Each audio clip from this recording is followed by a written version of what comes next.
welcome to the 9642 podcast. This is your host, Mr. NumberNine. And this is The Fool. Your 96 best place to listen to... For 10 years.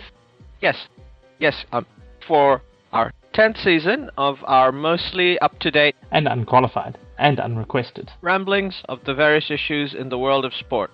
Or something like that.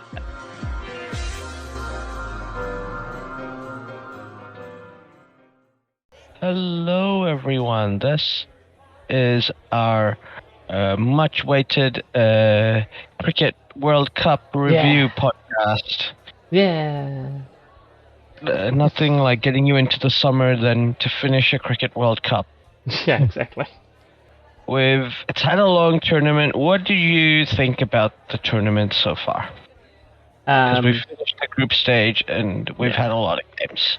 We have had a lot of games. I think that's the thing that's really there, is there's just so many games. Oh.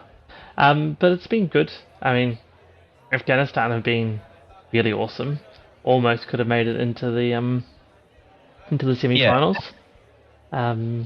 Netherlands finished bottom but did better than expected, so that was good. Much better than expected, I think, yeah. Yeah. Because they beat South Africa?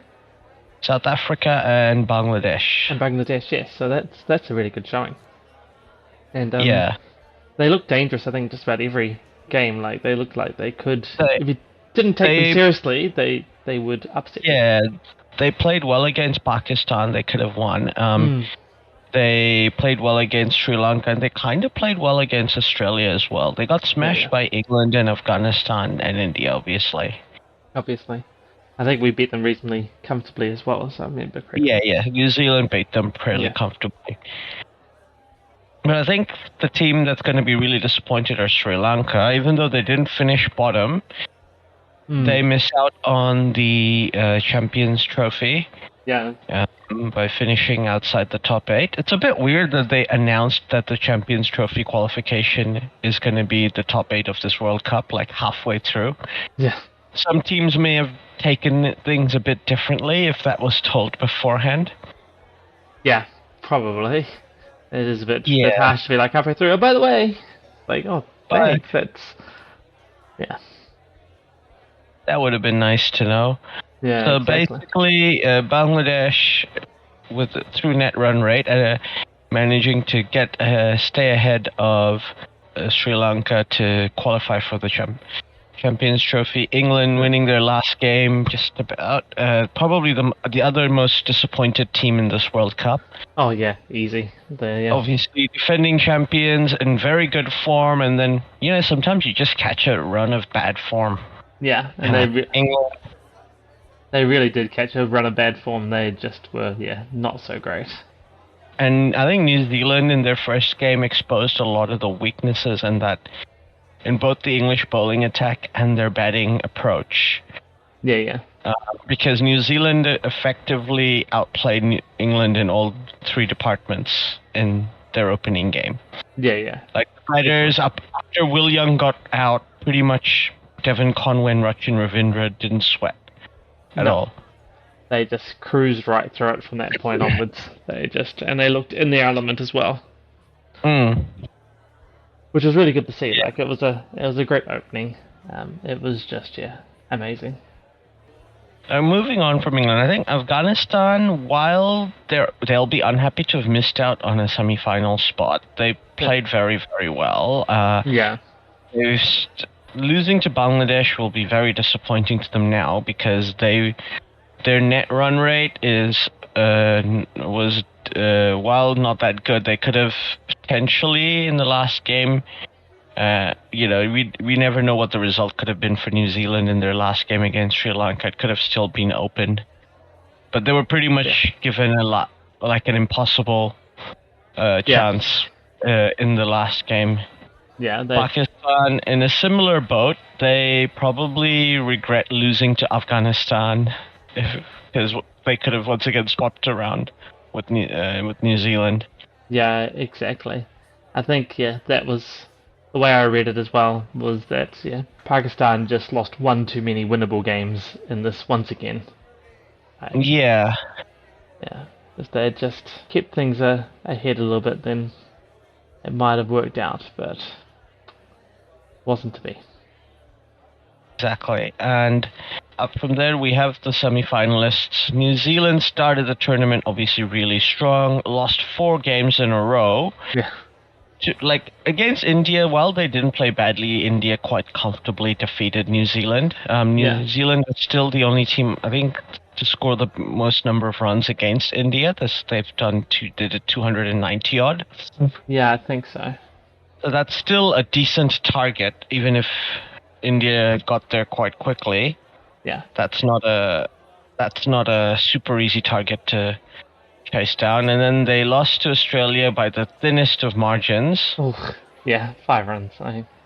And there's like probably some players from the team are gonna look at that game with a bit of regret. Like Daryl Mitchell didn't need to try and hit the ball out of mid wicket after he'd already hit a 6. That over. Ditto Rachin Ravindra, the way he got out. But in the end, Jimmy Neesham once again is on the wrong end of a close game in the last ball. Gets run out. Then they lost, thrashed by South Africa.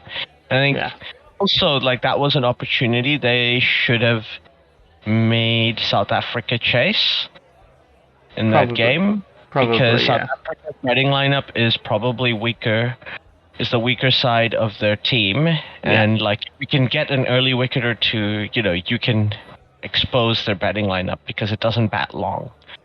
Though Quinton de Kock is obviously in very good form. At the moment. And New Zealand once again batted really well against Pakistan, but the bowling let them down. I mean, even before rain, Fakhar Zaman didn't look like he was going to get out. No. I mean, the problem with that game is the rain took away the chance for New Zealand to fight back, right, to turn it around, because there's still... Pakistan's only halfway there, still a lot of game left to go, but that start by, say, Fakhar Zaman just blew it all away. It's, as you say, it didn't look like he was getting out, and perhaps he was taking away a chance to absolutely score a monster score. So, but it's one of those games. That's how international cricket sometimes goes. You just And then obviously a good win against Sri Lanka. Great bowling performance to come back in. Yeah, I think New Zealand is fair to say underperformed in the group stages. I think.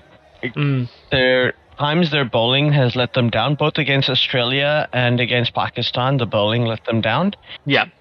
And against India is a bit of the batting, though that's not to dismiss the brilliance that is the Indian bowling lineup. So. Yeah, I think though as I said, they reacted the best to that Indian bowling lineup, and like so 290 is a score. The batters have not under par, are not unders. No. It was decent, but I guess it was the death bowling. Like Indian death bowling was just on point, and we just could not score any runs in that game. The last 10 overs was just absolutely smothered down by India. So I'm not saying anything there, because clearly that was just masterful bowling by India, and then they were able to structure their chase well enough.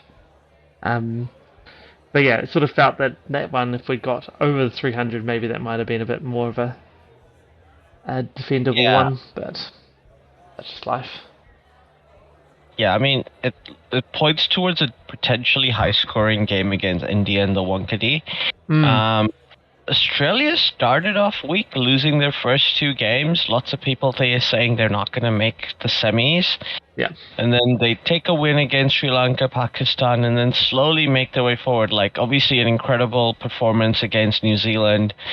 Great win against England. And obviously the epic win against Afghanistan, where Glenn Maxwell, he's made one of the all-time greatest innings in ODI cricket history, right? Yeah. I think it pretty much comes to that. Well, it's the highest total by a batsman in any chase for an ODI. Yes. Yeah. I think the next highest is 190 or 193, something like that. So yeah, and there's other things that go with it. I think it's Yes. one of the highest by a non-opener as well in an ODI, if not the Yeah, it is highest. one of the highest by a non-opener. I think. Yeah. Basically, there's a great video by Jared Kimber where he's saying like it's being called the greatest ODI knock of all time. He's like, we can say that there are four innings that are probably up there as the greatest ODI knocks of all time. There's Kapil Dev's 175 against Zimbabwe when India were at like when he came into bat. India were something like 50 for 5, and then they became Right. 60 for 6. All right. And then he got them to 270 odd. Oh, right, yeah. And it was off 130 odd balls as 175. Point Yeah. out that back in those days they used the red ball. There was no power plays, no Yeah, yeah. fielding restrictions, and the ball swung. So yeah, very very difficult conditions. And Zimbabwe had beaten Australia in their previous game. Yeah, yeah. So they were about to beat India. So that's like one of the knocks. There's like another match by Viv Richards scoring 189, which was the highest ODI score at the time. He once again came in and batted with the tails. At one point, the West Indies were 80 for 7. Ooh. Like Michael Holding got 20 off 40 odd balls batting with him, and he scored 189 off 120 odd. Yeah. They scored 290 odd, which tells you how bad the rest of the batting was when he scored 189. Yeah, yeah. But those two were both innings batting first, obviously still under pressure, but they're batting first. And then Kevin O'Neill scoring his 155 against England when Ireland beat England in the 2011 ODI World Cup, chasing 350. He came into bat at number 5. Ireland were not in the best of shape, and they looked like they were going to peter out. But yeah, he kind of brought them back into the game. He wasn't there in the end, unlike Maxwell, who was there in the end. Yes. And like by all rights, Australia shouldn't have won. And like every time after the drop catch, I was literally like, "That's an incredible shot. How is he making that shot? Like fuck footwork. Who needs this? Who needs that shit?" Yeah. I think was it you or someone from work who had like there was a great meme going around of like New Zealand, I think it was after the New Zealand game, but it's here, New Zealand tactician working it out, like lines on paper and like perfect tactics, and then just Chad Australia just coming in, tactics, just smash it, smash, and that game that was Maxwell, just like you say, who needs footwork, just hit it hard. You can see it like a beach ball, just whack it out of the ground and you're fine. Exactly. That's the sort of form Australia comes in, which is why, despite the fact that South Africa's had an incredible World Cup, their batting lineup have looked on point. You don't want to be facing Australia in a semi-final, especially if you're South Africa, right? Exactly. Yeah. I guess the benefit being that the South Africa have already beaten Australia this World Cup, so maybe that gives them a bit of a mental edge. But yeah, I don't really see. You say history says you're South Africa and you're playing Australia in a semi-final, and Australia's found this form at the tail end of the tournament. It's just One thing to note though, if this game ends up with a no result because of a rain, like it's not able to be completed, South Africa would go ahead because they've beaten Australia in the group stage. Ditto India against New Zealand. But if it ends in a tie, you have a super over. Oh yeah. Do they have? I forgot to look up. Do they have the? They don't have the reserve days. They have reserve days. Oh, they do have the reserve days for semi-finals, like last time as well. Yep. So we could have once again get a wonderful ODI over 2 days. Yes. See how that goes, but there is some potential for that New Zealand game to have rain, so that could be a very tactical match. But Rohit Sharma is leading his team in Mumbai. Hard to see him lose. Hard to see India lose, but if any team is designed to be a banana peel for India to slip on, it's New Zealand. I'd say, talking about traditions in World Cup semi-finals, New Zealand beating India is just one of those ones, it's one apiece. Knockout, yeah. Semi-finals, it's one apiece. Because, knockouts, I meant, sorry. Yeah, knockout, because I think in the 2019 World Cup, obviously, they famously knocked India out. 2011, they didn't face India in the knockouts. And I think 2003, India beat New Zealand in the semi-finals. How was that one? They beat us, yeah. And they went to the final to play Australia. Yeah.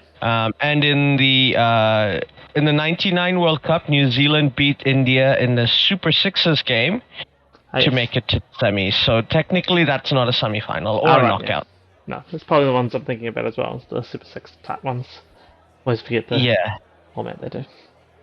That format is coming back in the next World Cup. Oh yeah. So there will be Super Sixes along with the two groups. So it'll be interesting to see how that plays out in the end.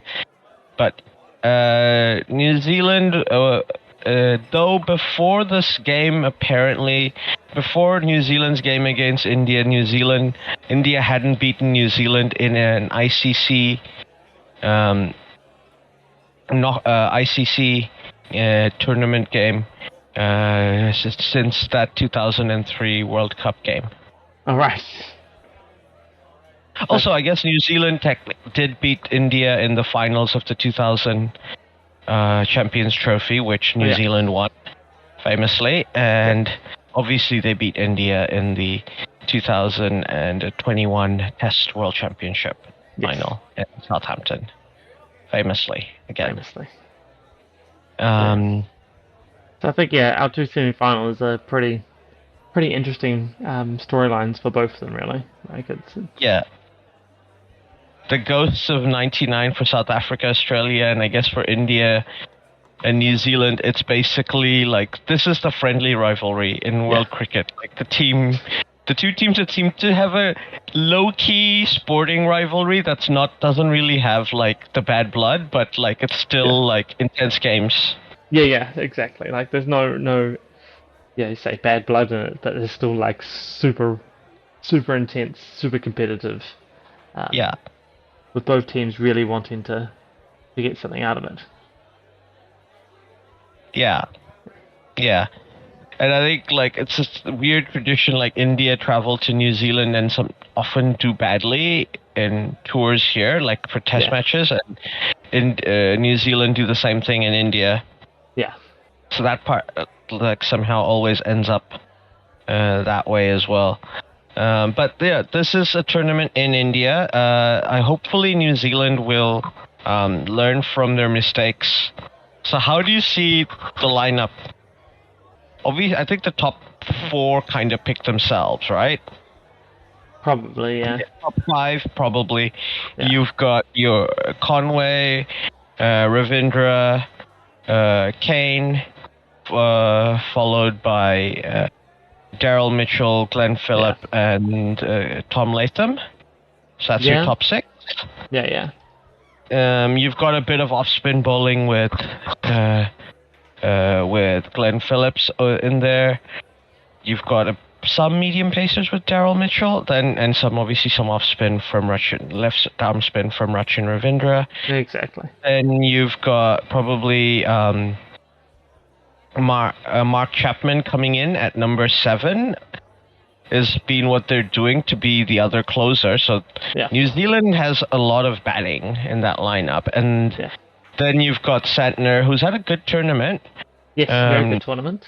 You've got Santner and Bolt, and here is the thing, because obviously Tim Southee's been okay. He's had to play the last game. I don't know. I think Matt Henry's out of the tournament. Matt Henry's out of the tournament, do you keep Southey or do you take a punt on Kyle Jamieson? Oh, that is a thing. I mean, I'm a Southey fanboy, so I would go Southey, but potentially Jameson's a better option against India. Like that's the thing. It's like which one's going to Because get Lockie's you the... playing, obviously, right? Yeah.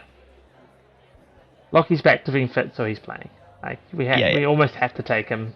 You have to take Lockie and Trent. Like that's and you need Sentner. It's basically the fourth bowler. Yeah. Whether that is going to be Kyle Jamieson or Tim Southey. Has Jamieson played much? I'm trying to think where he played. I don't think he's played yet, has he? He hasn't played a game yet. No. In which case, probably Southey is the right call then. Do you want to throw someone in who hasn't bowled in anger in this World Cup yet? But at the same time, I say potentially Jamieson's the better option in terms of the matchups and the style. The Wankhede Stadium, he might be better. Also, nobody's been playing him or watching him. Yeah, I think so. He's got a surprise factor. Yeah, I think it comes down a little bit though. That's a surprise factor. But if we do get to, I think the stats are that the Wankhede, you win the toss and bat first, but you want to. Those first 15 overs under lights are just killer. So you want to force the other team to chase. In which case, and it swings and it seams. So in which case, I think you want Southey over Jamieson. If you can bat second, and Southey's going to move that ball more than Jamieson. But if you're having to, or bowl second, I should say, but if you're having to bat second, then you probably want Jamieson. You probably give you a bit more at the front end in bowling, and then potentially a bit better hitting further down the order as well, which you're going to have to get the most out of all the way down if you're batting second, because and he does famously get Kohli a lot, so that's what I mean. That was my first thought, was that Jamieson tends to do really good against India, so that's from a matchup point of view. It seems to that. I think from the conditions, it's probably Southey. Because ideally you're bowling second, and Southey and Bolt and Ferguson will be unplayable in those first 15 overs or first little bit, and then you can bring Santner and Ravinder and Phillips and Chapman or whoever on to I don't think Chapman hasn't bowled much, but no, he hasn't, but he can bowl. Yeah, he's had to bat more often than I thought he would, because he's batting obviously really low down the order. And he's looked okay every time he's gone out to bat. Tom Latham's also looked pretty good, even though he hasn't had to bat too often. It's players like like Glenn Phillips is basically the guy who's due for a good score, because he hasn't scored a 50 yet. He's bowled really well this tournament. He hasn't scored a signature knock yet this tournament. So it'd be good to see him get some runs.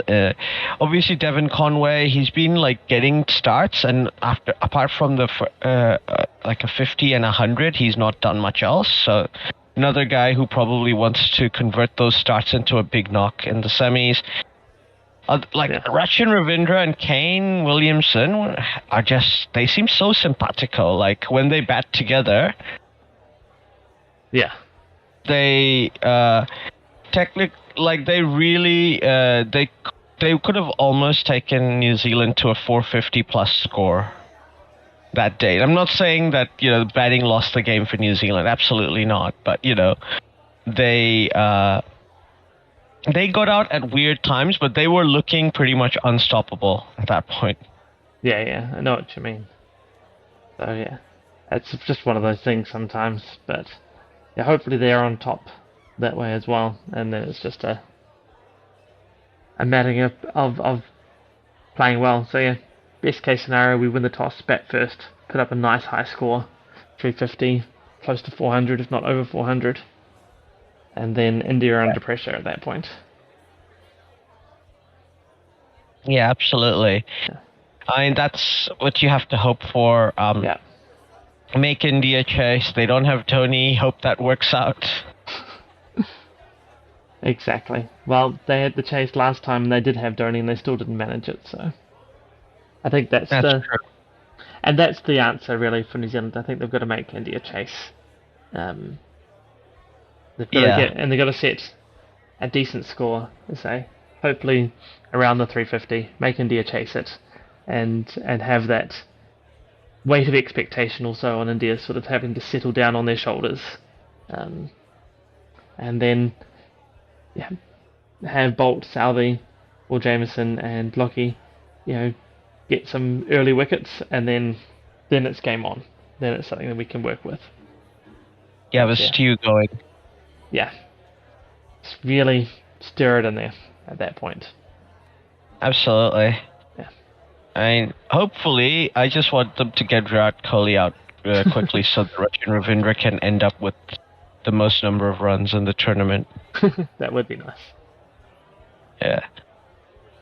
Potentially, if Rachin Ravindra scores back-to-back centuries in the finals and semi-finals, that's player of the tournament stats, right? Exactly. So, incredibly, but not surprisingly, Virat Kohli is averaging 99 in this World Cup. Yes. That's just crazy. It's like, yeah, it's not surprising, but it's still incredible. Yeah, he's still like, that's a decent one. Yeah, rumors of the king's death were greatly exaggerated. Exactly. That's, Yeah, he's right. He's still the king. He's still amazing. And you're right, that's probably a good key wicket there. You don't want Kohli being able to steer the whole thing and take control of the game. You need to take it out of him. You got to get Sharma early. He led the team to the win against New Zealand. Yeah. That's the thing. Like with India, you got Sharma up top, and if he's gets a good start, he sets the tone, and then even if you get him, Kohli's got all the time in the world then, and if Kohli's got time, he's not going to be getting out, and he's just going to grab the game and just win the game for India, because that is what Kohli does.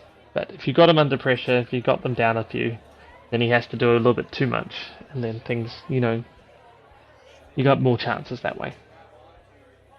I mean, the same goes for New Zealand, right? New Zealand's not quite as big a hitting and power things, but if we get off to good starts, Williamson comes in, Williamson's the same, he can control that game, he can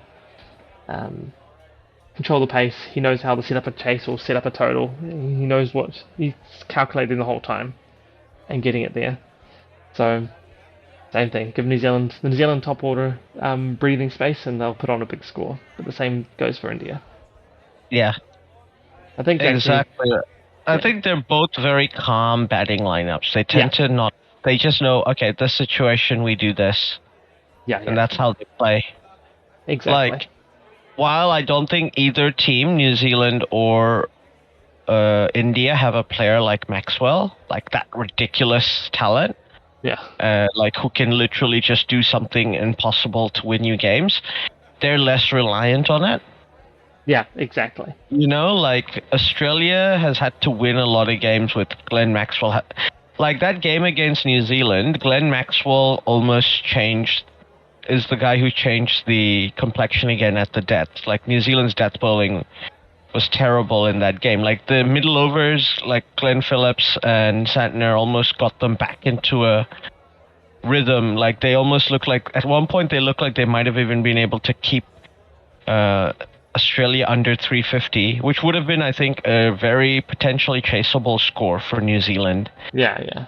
As we know, they they had that in them, the ability to chase that in them. Yeah. But you got an extra 50-odd runs thanks to people like Glenn Maxwell and Pat Cummins. Yeah. Putting on that partnership, and Glenn Maxwell obviously was dropped as well, as well as Pat Cummins, like two very costly drops at the death. But this is the thing, like he's obviously going to be a player who gives you chances, so you'll have so there'll be times when he comes up, but he's averaging 79 at the moment with a strike rate of 152. I mean, I'll say it. If Australia win the World Cup, he's going to be a big reason why, and he's going to be player of the tournament. Yeah. You get things like that coming up, yeah. And that's what happens sometimes, right? You can have a player that's sort of... It's Lance Klusner-esque.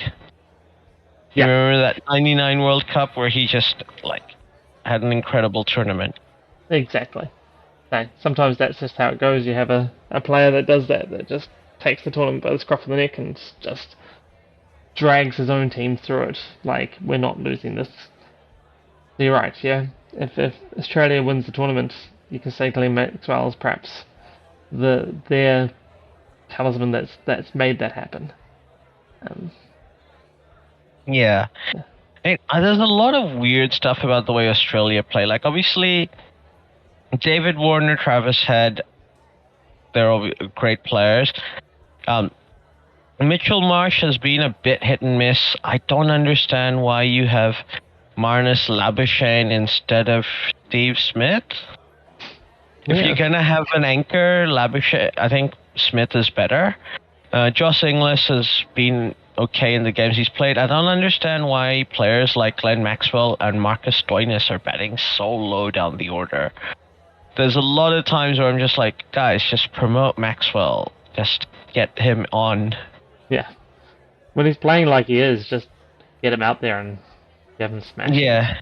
Obviously, he's the player. I think he's the informed player, and they wanted him there to be like the death guy. But I think Australia, this is the thing. New Zealand doesn't have a talented player like Glenn Maxwell, but they'd never waste him. He would be, if New Zealand were 100 for none at the end of the power play, and they lost a wicket in the 11th over. Glenn Maxwell is coming in to bat.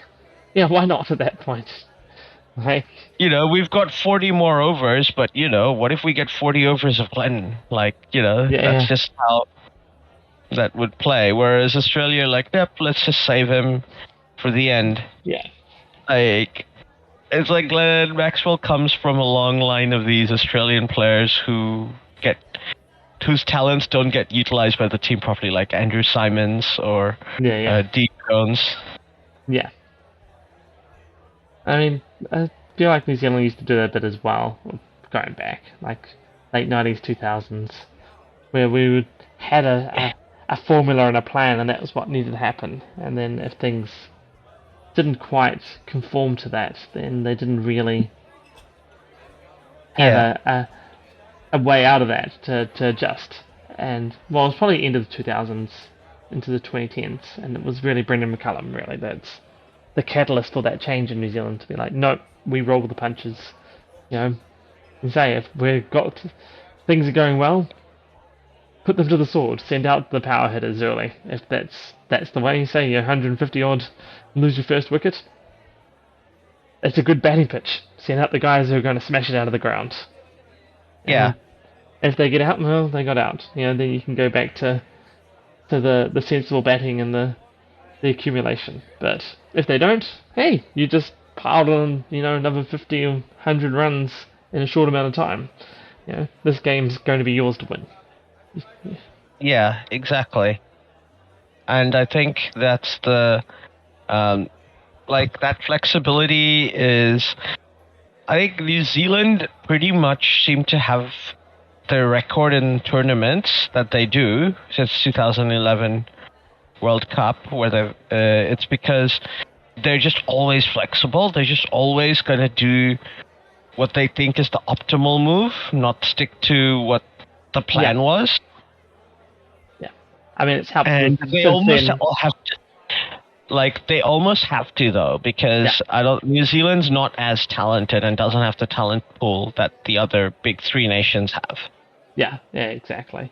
And we've also had, I feel, during that time, some of the more street smart and intelligent captains as well, and players. Like, Yeah. not even just a captain, I say captain, but that's really not giving the rest of the senior leadership or just the whole team in general enough credit there, because that's something, both McCullum and then Williamson have done, is that they, they rule, but they rule by committee as well. Like, there's always critical moments. There's always a bit of room. There's yeah. always room for them to look at other people's ideas, Yeah. and they want that input. Exactly. As I say, they're looking for the most optimal solution to the problem, right? And you get that by a little bit of a committee, but also decisive action. So, Like what's the input? There's no question that the captain and the coach come up with ideas, but they look at everybody's feedback. But then the captain decides what to do. There's no question that it's up to the captain. Yeah, exactly. And it's this wonderful thing where and that's been the similarity between the two of them, between Williamson and McCullum, even though they've had different personalities, different philosophies, and but just that ability to be like, oh, you think this, or that makes sense. Oh, yeah, we're doing that. That's the plan. There it is.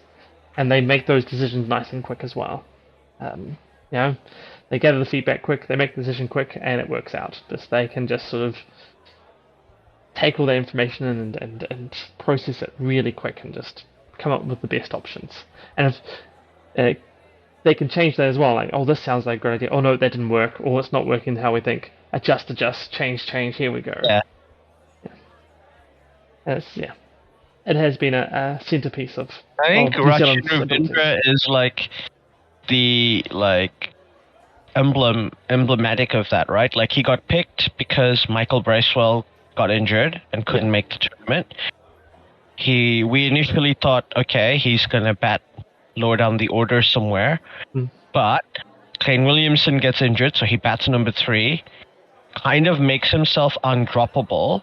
Yeah. At number 3, tries 4 for a bit, and then gets pushed up to be an opener. Yeah. And he's kind of performed in all the positions, but the team were flexible around moving players to fit the best outcome. Yeah, exactly. And with what we had as well, like looking at it and going, what resources do we have? How can we make this I think the best we can? I think of the teams in the World Cup, New Zealand has wasted their batting opportunities the least. Yeah. When New Zealand's underperformed with the bat, it's always been because the opposition bowling has been really good. Yeah. When the opposition bowling isn't good or is mediocre, New Zealand always cashes in. Yeah. And even when it's not good, New Zealand don't lose everything. They minimize their losses. Whereas, there's a lot of teams that are like, you could have gotten 400. Like, Australia at one point was like, you could have gotten 400. We almost cut you down to being below 350, and you ended up with, 388, Yeah. Really fall back into it. Yeah. Whereas they were 150 for none in after 10 overs. They should have gotten 400 runs. That's an opportunity lost. Yeah. And so this is that's what New Zealand need to keep doing. I know that they're the favorites, and I do expect that they'll win. But I don't think it's a done deal. New Zealand are a team that can beat India, but it's not easy. Yeah, exactly. It's never going to be easy. I mean, you're facing an Indian team that's almost at their peak performance in India, in front of a massive crowd that's just going to be going nuts for India. And the best player in the world is on fire. Yeah, probably. Well, several of the best players in the world are on fire for India. Who am I talking about? Virat Kohli, Jasprit Bumrah, or Mohammad Shami? Yeah. Take your pick. Take your pick. Exactly. So I mean, it's peak India right now. They are playing ridiculously well. They've got a really good outfit. Their batting lineup is scary. Their bowling lineup is just one of the best in the world. But you say, if you look at if I look at the teams that were in the semi-finals, yeah, New Zealand's. I know we came fourth, slipped in at fourth, but probably looked the best against them. Probably the best option to beat them. So, Yeah. It's an awesome lineup. Absolutely. But yeah, I'm really looking forward to both games. They both promise to be crackers. Yeah. But I think that's all we have time for today. Thanks very much for listening, and look forward to hearing from you next time. Catch you next time.